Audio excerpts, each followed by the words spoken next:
has a really good place to start where you could really feel like on the long sides, if your outside rein is connected as it's supposed to be, that you can press your inside leg to that and feel that you have the horse right underneath you. And lately with the connection, right, like why lower level tests are lots of circles and big easy shapes, that's because it's much easier to find connection on a circle because it encourages any rider to put their inside leg on because you have to make a shape that way.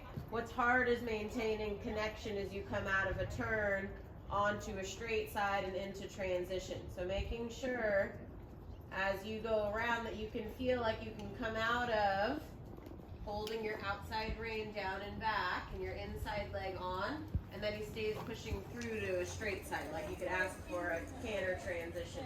Sit your trot, drop your stirrups. And we're still working on that same connection. So using your corner, elbows stay in, you gotta let your hips move. He's not allowed to notice that you had to do this because you forgot your posting signal. I want to see that you can, again, still work on sending him to the rein and not rodent friend is down here. And he's so mad. He literally, and Joan is going to scream my head off. Wait. Stirrups and make it a trot that's actually appropriate to still go around. Right now we're at a glorified Western jog.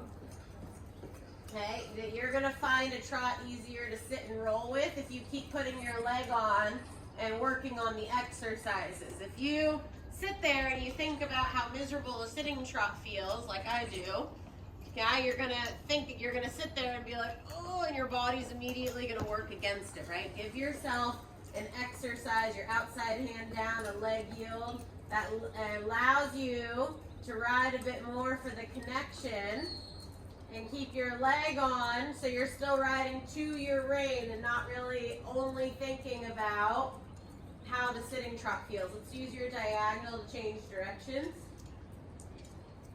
So again, use your inside leg to your outside rein and then a really straight from leg even to both reins here. So you shouldn't be falling away from your inside leg if we're riding a straight line on a diagonal, right? There's a change of directions where there's a change of bend, but the challenge that I was just talking about is that you're able to ride an actual straight line without bend in your horse because you've established connection to the rein properly here to start. Okay, you can have your stirrups back.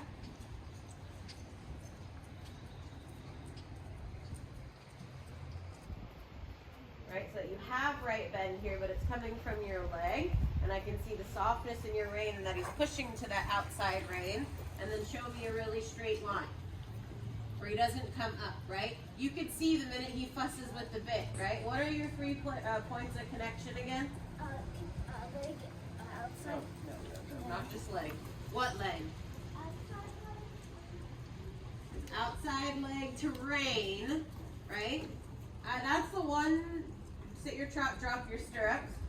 That's the one part where your rein is truly like one of the more dominant parts of the horse is when it's your outside rein, right? So it's outside rein to establish what? Outside leg and rein to do what? Straightness, good. And then inside leg to do what? Yeah, to make a shape in the rib cage, right? So it lifts their core and pushes them to the outside rein, and then what? And then forward trot. And pull shift, right? Not just necessarily in the trot, but that you can push them forward to it. And that's generally where you'll see horses come out of the turn and you'll feel them almost come behind the bit as you change, right? You can keep them pushing up there because you can spiral out. You can go forward when he's soft and in a shape like this. But I want to see that you can take this to a straight line. Like that we could do all day, spiraling out to our outside rein, right? But I want to see that you can push him to a really straight line. So go straight down the rail without him having to come up. That you can feel like you can still push him straight to the outside rein. That's it. Really good there, Abby. So eventually that's going to turn into canter transitions on the rail or what you'll need for a walk canter in the future dressage test at actual dressage shows, right?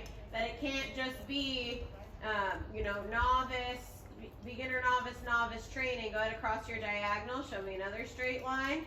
So I want to see his head straight and your hips pushing. And twice this trot. Kick him.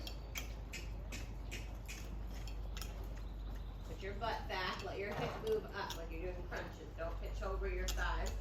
And then show me connection this way. So inside leg to the outside rein you just established on the straight line. Really good. Okay, you can have your stirrups again. Maybe we won't forget our posting diagonal. For half a circle until she loses it. That time I could argue it wasn't really Abby's fault. He tripped. But then you have to, when he trips, when you lose rhythm, you need to make sure you're on it. We can't just be like, oh, Prince trips and it makes me forget my posting diagonal. Anytime you lose rhythm, you should check in with arms that are shimmying just a bit. And I want to see that you're really pushing into your rein. I could tell right now if I asked you for a canter transition, it wouldn't quite happen. He's a little bit behind pushing to the rein. It started out really good. You can give him a little tap here. There you go. Or you just remember, you encourage him to stay up to the rein. Just hold your elbow. So yes, like that. He gives to you. Now as you switch the bend to the inside, you stay pushing. He doesn't change the trot. And he stays pushing to the inside leg and pushing to the outside rein. That your elbows stay bent and your hip creates that energy. That's better. Good. All right, a little canter transition when you're ready. Actually, not when you're ready right now, because we should be ready.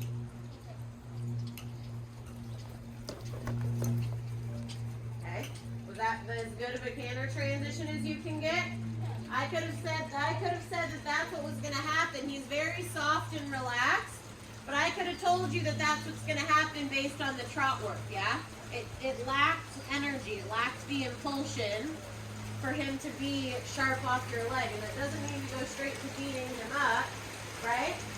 Because there's a very fine line to be crossed when Prince is relaxed and when he's in front of your leg, right? It's when he's hot to trot and he's in front of your leg, he tends to have that sewing machine trot, doesn't have the relaxation in his gait. So go to trot again, which you already told me the 3 pieces 5 minutes ago.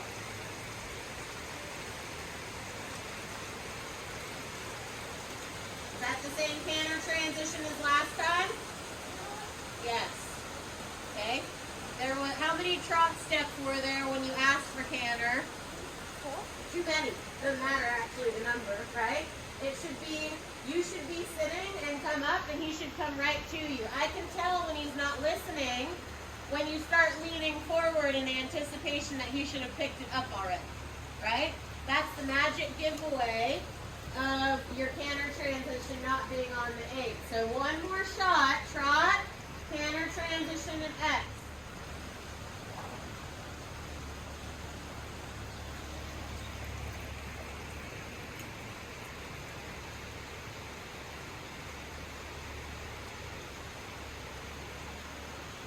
Is that the same?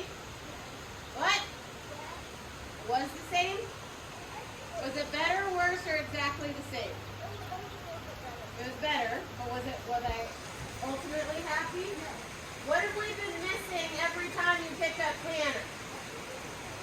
The impulsion. I have not seen you tap him or go any more forward in the trot once without losing relaxation. I'm not saying I want you to run around, running him off his feet in the trot, but I would have liked to see that you made a point to say, hey, I've asked you to canter and it's taken you 5 extra steps to get off my leg, right? I could argue that the 3rd time cantering at X, he was just like, oh, we're going to canter here, right? So you're going to canter right after me on your circle. You're going to go down to trot.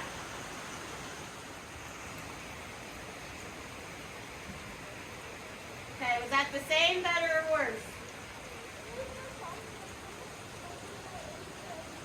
There was still like 4 steps of running because now we're back to a place where he wasn't expecting you to canter. Okay, trot, you're going to canter at the jumperoo Again, work in the, yes, better.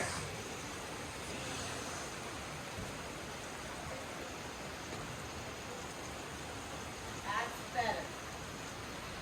Okay, that's the canter transition that's going to get you a good score. It's not his canter transitions to come straight up into it. You've gotten a couple of those where they're like super lovely from the hind leg and prompt. Okay, that would be ideal. That would get you closer to a 9, but that should be bare minimum, right? We shouldn't sit the trot for an entire corner with him not quite going into the canter, right?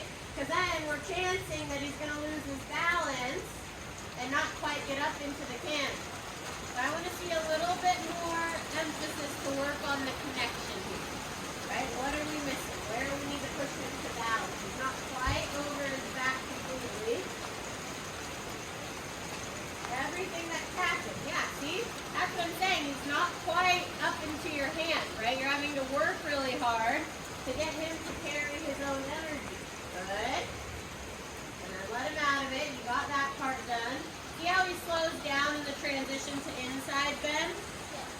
So for me, if you were to give him just a little touch, it doesn't need to be offensive, but if you were just like, hey, stay up to my rein, when I switch from outside to inside bend, I'd be happier without losing it, right?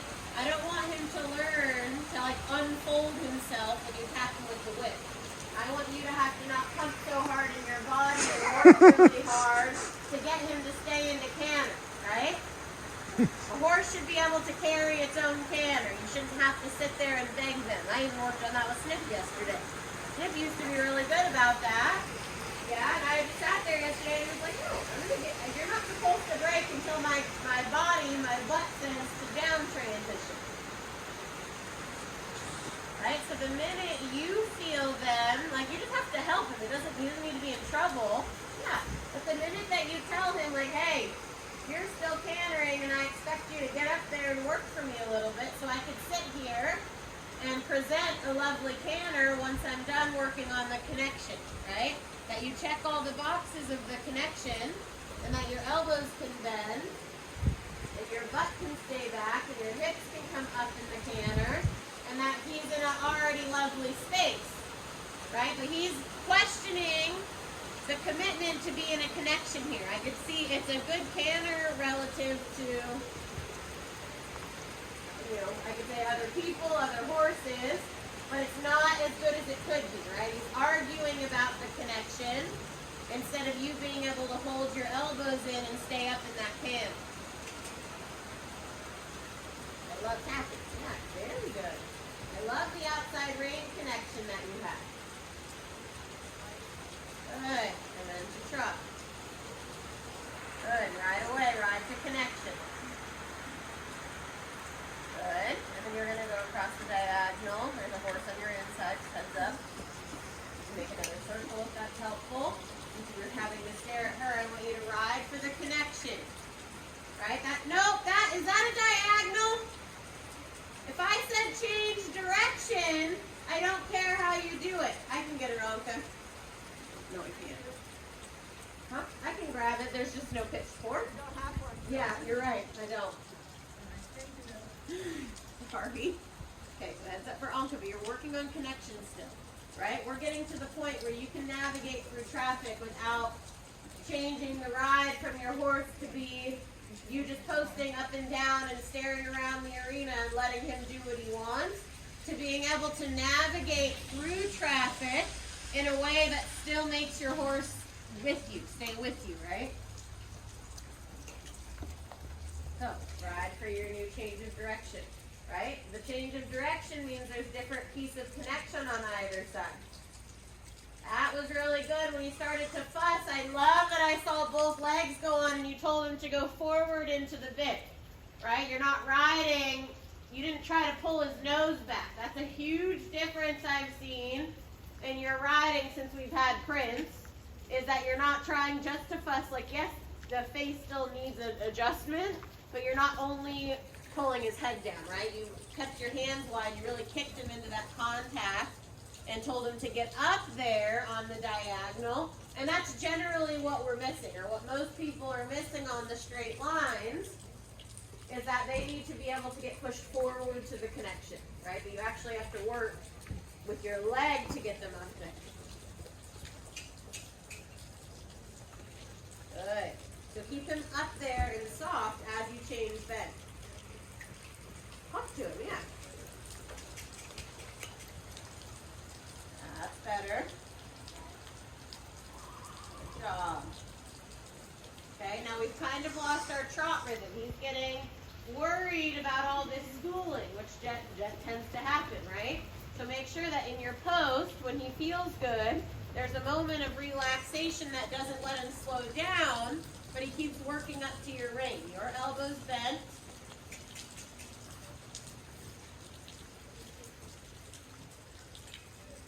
Good.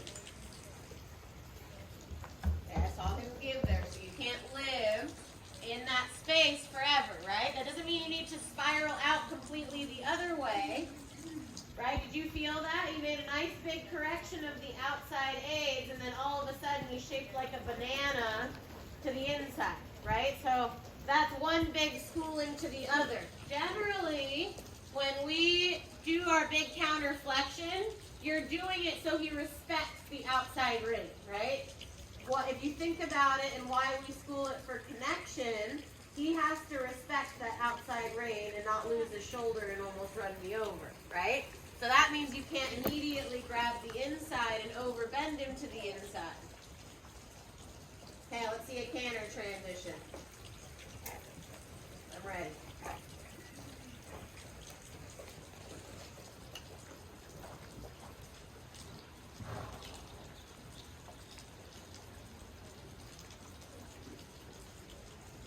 Just pull up your inside rein. That's too much. Okay, again, you schooled the outside, and look at where your inside rein is to your thigh, right? He doesn't need to be that bent to the inside. I'm going to start challenging you, but it'll be really hard to canter transition on the rail, right? Trot, I don't want to see that much inside bend in your transition.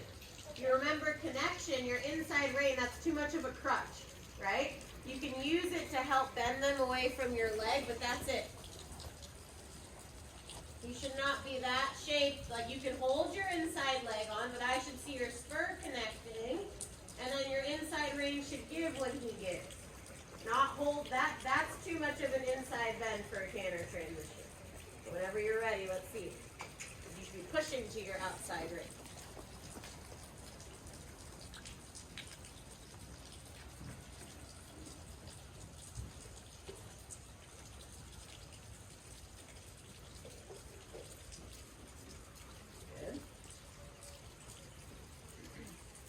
So if That's too much inside bend. it was, okay? Is he stuck on your inside rein?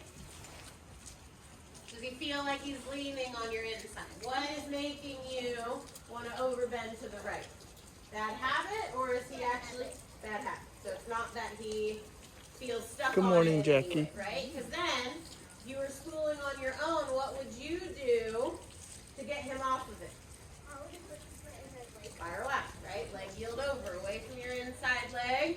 Push the haunches outside of the circle, but I should see your leg on. And right now, your leg went past the girth like this, which means you're using the rein as a crutch instead of putting your inside leg on. So now I want to see your toe turn out and your spur go on, and just sit there with your elbow bent. Okay? Now we're moving out, right?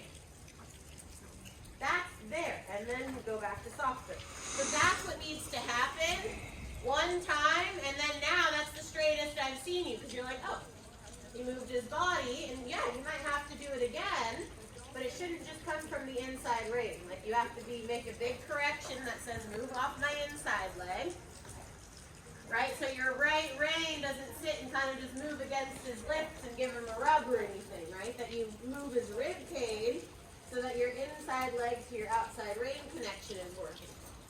Good, let's trot. You're going to show me another canter transition somewhere where you haven't done it. So right away, anywhere. Right away when you down transition, you should have worked on the steps of connection, right? Keep him sharp, keep him up to your aids, make sure we're not overbending to the inside.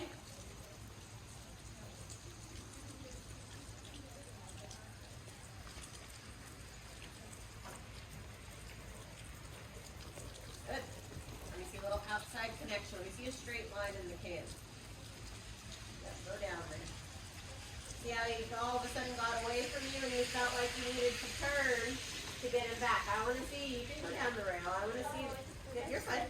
I just want to see that you can turn down the rail and keep him to your rein on as straight as his ears could be. Are his ears straight? Good job. Right, now a little leg heel to the fence. Open your outside rein. Good. Did your spur go on? Yes. Go. Okay, now let me see straight again. Keep your head up. You'll be fine. You need to leg yield if she comes early, you can. If you don't, great. Now use your corner, inside leg. Good. Now straight line again. Elbow in, head straight. Yes, better. Good. And then trot. Elbows stay in. Stop your seat. See how much better that down transition was? So you worked the canter from your leg, right? And there were a couple moments there where you had to adjust, where you let him out, but he down transitioned into a lovely working trot, into the connection. There was no loss of balance. All you did was stop your hip and you rode a trot that you want to go show. Yeah, and you, again, if you need to fix the places of correction, where does your outside hand belong? Down. Yep, and then you can spiral out if you need him to get off your inside rein. But your outside hand stays down, that's better. Good, and if he stays against the bit, it's never to say that you can't move the bit in his mouth a little bit, right? But from your fingertips, like if they really get stuck, and you're like, well, I want him to stretch down when he does that, then the bit can move on his tongue a little bit, right? But that's way different, which you haven't done today, which is good. That's way different than the shimmying you used to do, where that's how we would get them down there all the time, right? Is that if he stays braced when you're spiraling out and you go, I don't want to, that's when you can move the rein on their tongue a little bit. All right, let's go ahead and stretches down. Now follow your hand down with him. Move it forward in the walk rhythm, right? So you're not just schooling it, that your hands follow the walk. That's better. There you go. That's what they want to see. If your horse stretches all the way down to the bit, that then you're following, right? They want to see that you're working with him. Good.